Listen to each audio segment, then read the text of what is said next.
दादाजी एक और कहानी सुनाइए ना। ठीक है बच्चों, आज मैं तुम लोगों को एक राजकुमारी की कहानी सुनाता हूँ। राजकुमारी अरुंधति की कहानी। एक बार राजकुमारी अरुंधति जेवर खरीदने एक सोनार के वहां जाती है।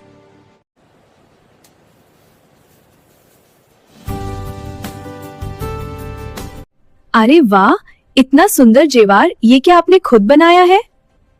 जी हाँ राजकुमारी, ये मैंने खुद ने बनाया है। और इसकी डिजाइन ये किसका है?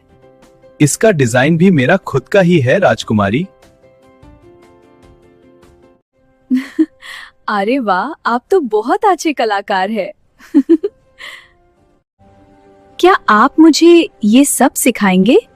क्यों नहीं राजकुमारी जी, जरूर सिखाएंगे, पर ये सीखने के लिए बहुत समय का जरूरत होता है। अगर आपको ये सब सीखना है तो आपको कुछ दिन मेरे यहाँ रुकना पड़ेगा, तभी मैं आपको ये सब सिखा पाऊंगा। लेकिन अभी तो मैं आपके यहाँ नहीं रुक सकती, पर हाँ, मुझे जब भी मौका मिले मैं आपके यहाँ जरूर आऊंगा और आपसे ये सब जरूर सीखूंगा। ये कहकर राजकुमारी वहां से चली आती है।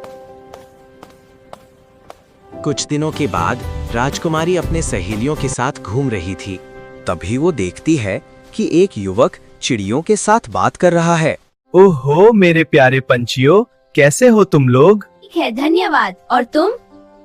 मैं भी ठीक हूँ, बड़े दिनों के बाद दिखाई दिए हो। फिर राजकुमारी उसके पास जाकर पूछती है, क्या आप इन पंछियों की भाषा जानते हो? जी राजकुमारी जी, मैं सिर्फ इन पंछियों की भाषा ही नहीं बल्कि इस जंगल की सभी जानवरों की भाषा जानता हूँ। पर आपने ये सब कैसे सीखा? बस यूं ही राजकुमारी जी, इन जानवरों के साथ रहते रहते सीख गया। तो क्या आप मुझे भी ये सब भाषाएं सिखा सकते हो? जी राजकुमारी जी, बिल्कुल सिखा सकता हूँ, पर ये 1-2 दिन का काम नहीं है। इससे सीखने के लिए महीनों लगते हैं। क्या आप यहाँ पे रुक सकोगी? नहीं, मैं अभी तो यहाँ पे रुक नहीं सकूंगी, पर हाँ, मुझे जब भी मौका मिलेगी तो मैं यहाँ पे जरूर आऊंगी और आपसे ये सब जरूर सीखूंगी। और फिर राजकुमारी वहां से चली जाती है। राजकुमारी दोनों सहेलियों के साथ महल की तरफ जा ही रहा होता है कि तभी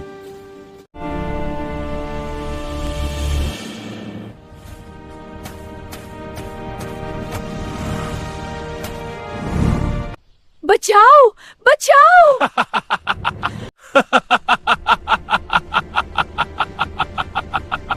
छोड़ दो, राजकुमारी को छोड़ दो।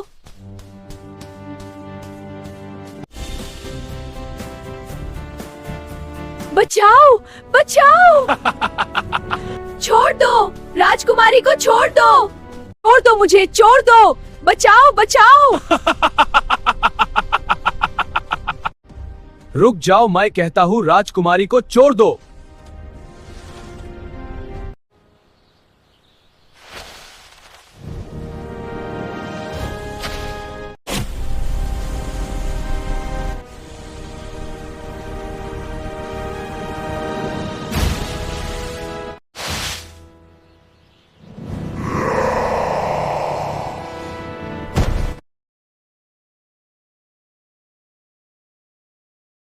मेरी जान बचाने के लिए आपका बहुत बहुत शुक्रिया।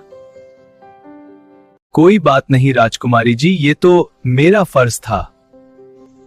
पर आप कौन हो और यहाँ कैसे? मेरा नाम सुरोज है राजकुमारी जी, और मैं इसी जंगल में रहता हूँ। आपसे मिलकर बहुत अच्छा लगा। जी चाहता है कि यही रुक जाओ आपके साथ।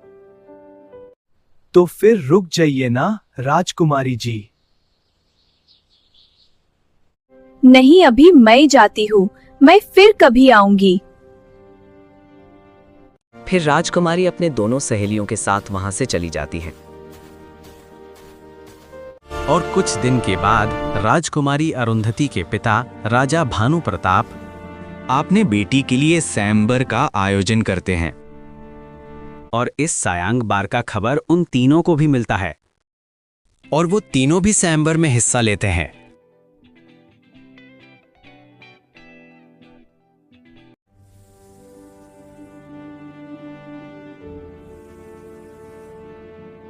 तो बच्चों बोलो, राजकुमारी किसे अपना बार चुनता है? नहीं पता, दादाजी आप बताइए ना। बच्चों, राजकुमारी उस शिकारी को अपना बोर चुनता है। पर दादाजी उस सोनार को क्यों नहीं चुनता है?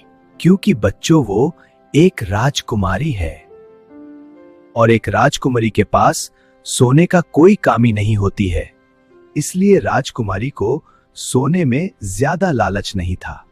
और दादाजी वो पंछी वाला, उसको क्यों नहीं चुना?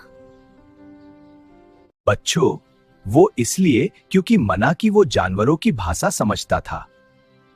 थोड़े देर के मनोरंजन के लिए तो ठीक है, पर जब बर चुनना होगा तो वो उसी वीर पुरुष को चुनेगा जो जीवन भर उसका रक्षा कर सके।